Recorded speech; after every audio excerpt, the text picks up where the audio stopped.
Hi అండి. అందరికీ నమస్తే. ఈరోజు సండే స్పెషల్ బ్రెయిన్ కర్రీ అనమాట. ఎగ్ ఉక్కరినే తలిపించేలా ఉంటుందనమాట ఈ కర్రీ. ముందుగా పచ్చిమిరపకాయలు, ఆనియన్ ముక్కలు కూడా ఇలా ఆయిల్‌లో వేగించుకోవాలండి. వేగిపోయిన తర్వాత అందులో అల్లం వెల్లుల్లి పేస్ట్, మసాలా పేస్ట్ కూడా యాడ్ చేసుకోవాలి. ఇలా అల్లం వెల్లుల్లి పేస్ట్ వేసుకున్నాం కదండీ! ఇది కూడా బాగా వేగిపోవాలనమాట.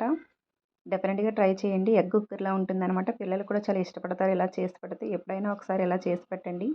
ఇప్పుడు ఇది కూడా ఏగిపోయిందండి. ఇందులో కారము, సాల్ట్ తగినంత వేసుకోవాలనమాట.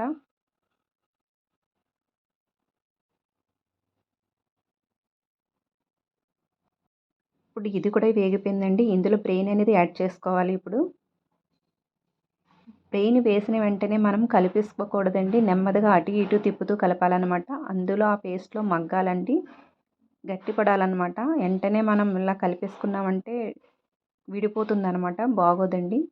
నెమ్మదిగా అటు ఇటు టర్న్ చేసుకుంటూ మనం ఫ్రై చేయాలనమాట.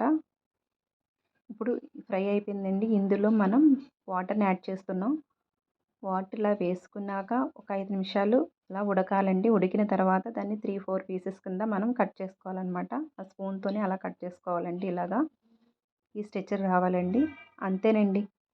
ఇలా 5 నిమిషాలు మనం ఫ్రై చేసుకోవాలనమాట. టేస్ట్ అనేది ఎగ్ కుక్కర్‌లా ఉంటుందనమాట. డెఫినిట్‌గా మీరు కూడా ట్రై చేయండి. పిల్లలకు కూడా ఇలా చేసి పెడితే అప్పుడప్పుడు బావుంటుందనమాట. బాయ్ అండి. మరో మంచి వ్లాగ్‌తో మళ్ళీ మీ ముందుకు వస్తాను.